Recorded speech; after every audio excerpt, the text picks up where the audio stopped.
हे जर 90 डिग्रीत आलं तर ह्या वजनानं इथून कट होऊ शकतील. त्याच्यामुळं आता विषय असा आहे, याला आपल्याला बॅगिंग करावं लागतं काय असं मला वाटतं.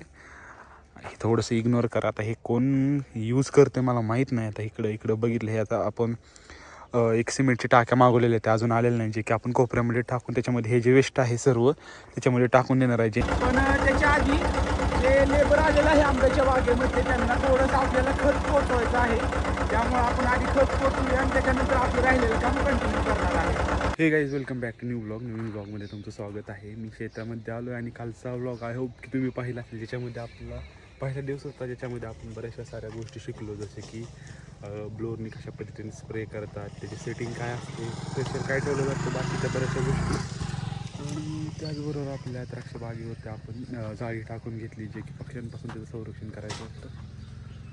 बाकी बऱ्याचशा गोष्टी आहेत आणि आज पण बरेचसे सारे टास्क आहेत, जे की तुम्हाला व्हिडिओमध्ये पाहायला भेटतील, ब्लॉगमध्ये पाहायला भेटेल. त्यासाठी ब्लॉग शेवटपर्यंत पहा आणि चॅनलला नवीन असाल तर जरूर सबस्क्राईब करा. तर गाईज, इकडे बघू शकताय आपल्या बागेमध्ये स्प्रे चालू झालेला आहे.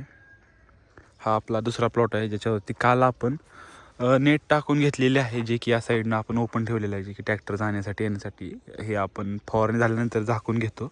बाकी समोर तुम्हाला दिसेल त्या पद्धतीने आपण पूर्णपणे बाग आहे जी पॅक करतो जाळीने, जेणेकरून पक्षी जे आहेत ते इंटरनेट झाले पाहिजे. आणि जर एखादा पक्षी अडकला तर ते आपण काढून टाकतो, आणि जर बाय चान्स ते मेला तर त्याच्या भीतीनं बाकीचे पक्षी इथे येत नाही. त्याच्यामुळं हे जे गड्स आहेत ते सिक्युअर राहतात. कारण की मी तुम्हाला आतमध्ये गेल्यानंतर दाखवतो की कशा पद्धतीने ते चोच मारतात आणि त्याच्यानंतर ते द्राक्षाचे मणी असतात ते फुटतात. आणि ते फुटल्यामुळं बाकीच्या घडामध्ये चिलटं येतात, बाकीची रोगराई तिथं वाढते. त्याच्यामुळे तो घड पूर्णपणे खराब होण्याचे चान्सेस असतात. त्याच्यामुळं आपण हे नेट टाकून घेतलेलं आहे. आणि सकाळ सकाळी खूप फॉगी असं वातावरण असतं आणि आता सूर्योदय झालेला आहे, तरी पण अजून म्हणावं असं सूर्याचा प्रकाशित आलेला नाही, कारण की जे वातावरणामध्ये फॉग आहे त्याच्यामुळं. आणि ह्याच्यावरती पण दव खूप प्रमाणात पडलेला आहे. कालचा व्हिडिओ तुम्ही पाहिला असेल तर स्टार्टिंगला तुम्हाला दिसलं असेल, जे की आपण इकडे ऊसतोड आली होती तिकडे जातानाचा होता. आणि आज पण ते आलेले नाही, थोड्या वेळात येतील, कारखाना जवळच आहे. मे बी ते अजून ट्रॅक्टर जे काल नेलेले होते ते खाली झाले नसतील, त्याचं वजन झालं नसेल, त्याच्यामुळे हे आले नसतील. तर ते पण आज येईल. बाकी आंब्याच्या बागेमध्ये आपल्याला टास्क आहेत आज बरेचसे वेगवेगळे. आणि द्राक्ष बागेमधले तर कालचं तुम्ही पाहिलेलंच आहे. तर चला करूया स्टार्ट. काय होतंय कसं होतंय तुम्हाला व्लॉगमध्ये पाहायला भेटेलच. तर थोडंसं आपल्या ट्रॅक्टरमध्ये डिझेल टाकण्याचं काम चालू आहे, जे की त्या काट्यामध्ये थोडासा प्रॉब्लेम आला आहे. त्याच्यामुळं बघू शकता तुम्ही इकडं बाकी द्राक्षची बेदाणा करण्यासाठी आपण हे करतोय.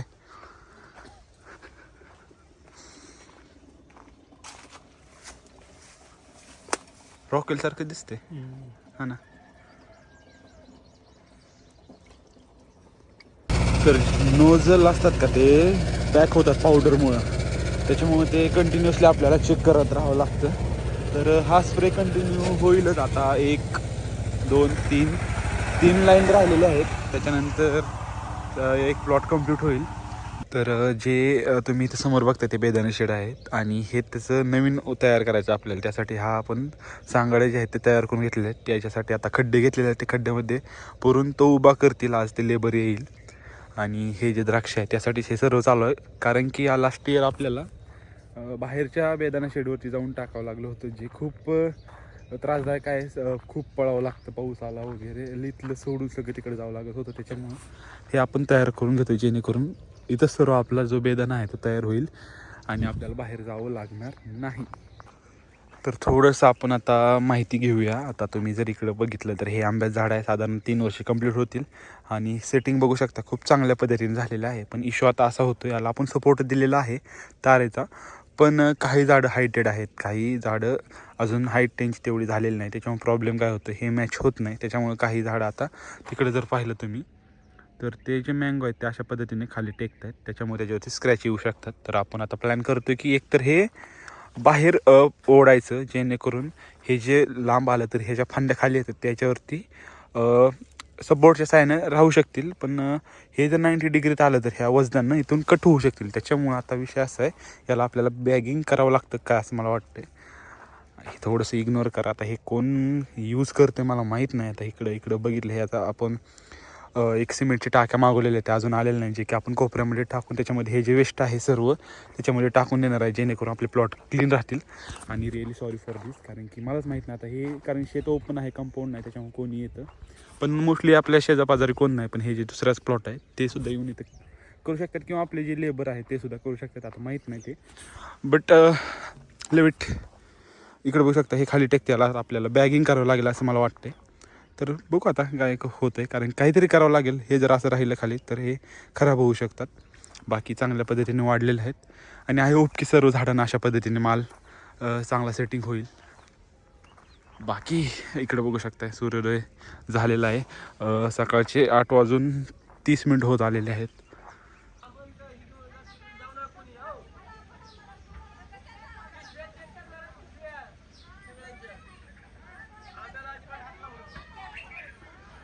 लेबरचं आगमन झालेलं आहे आणि तऱ्हेतऱ्हेचे लेबर असतात.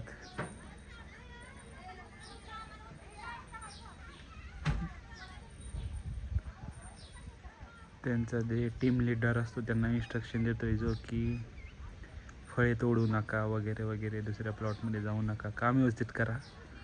लेट्स सी कशा पद्धतीने ते काम करतात. आता तर काहीच मी आहे आंब्याच्या प्लॉटमध्ये आणि सध्या लेबर जे आहे ते खुरपण्याचं काम करते, म्हणजे विडिंगचं.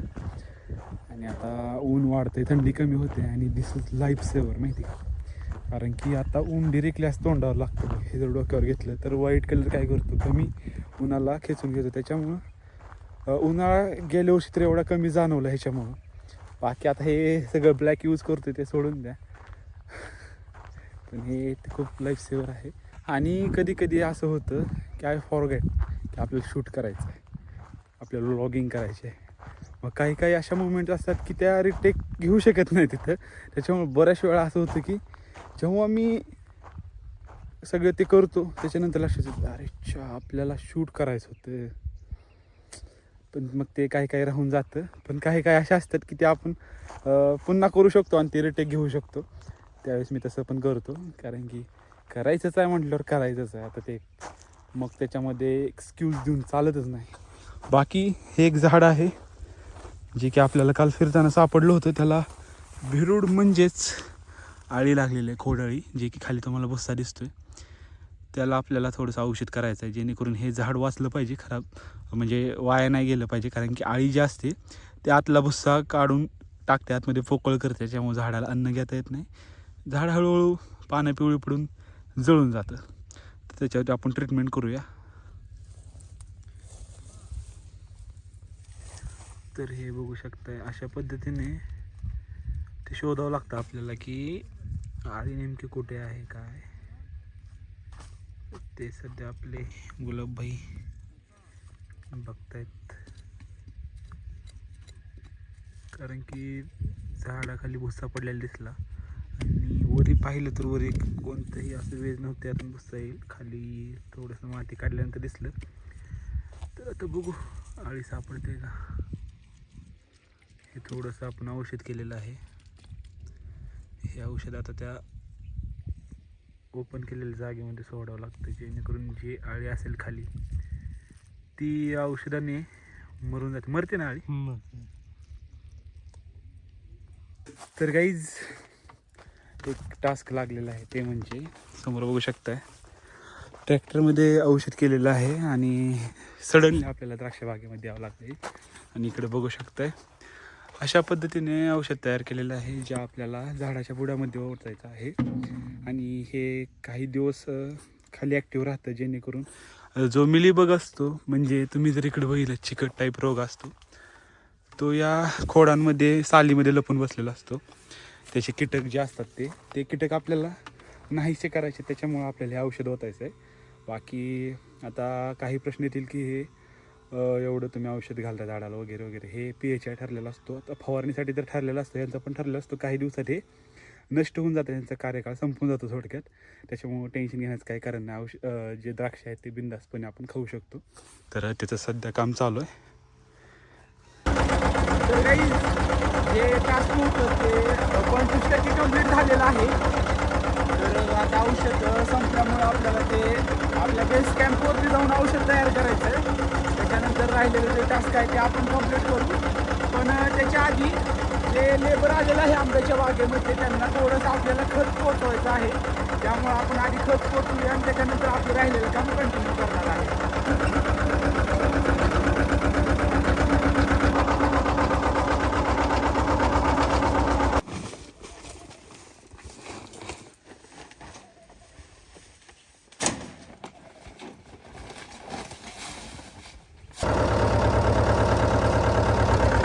तर अशा पद्धतीने प्रत्येक लाईनीमध्ये एक ठिकाण टाकण्याचं काम चालू आहे, जेणेकरून ते आपल्याला टाकायला इझी जाईल. तुम्ही समोर पाहू शकता आता जे लेडीज लेबर आहे ते खालून येत आहे.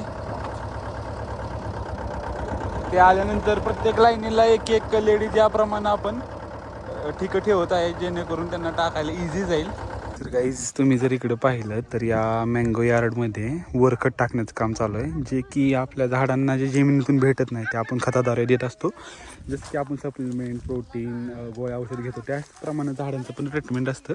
तर ते सध्या टाकायचं काम चालू आहे. तुम्ही जर इकडं पाहिलं तर एक आपण माप केलेलं आहे, त्या मापावरती प्रत्येक झाडाला आपण दोन्ही साईडने ड्रिपच्या खाली टाकून घेतो, जेणेकरून पाणी पडल्यानंतर ते विरघळून जाईल, मातीमध्ये मिक्स झाल्यानंतर झाडाला ते ॲब्झॉर्ब करण्यासाठी इझी जाईल. तर guys day is about to end आणि आजचा ब्लॉग पण इथंच एंड करूया.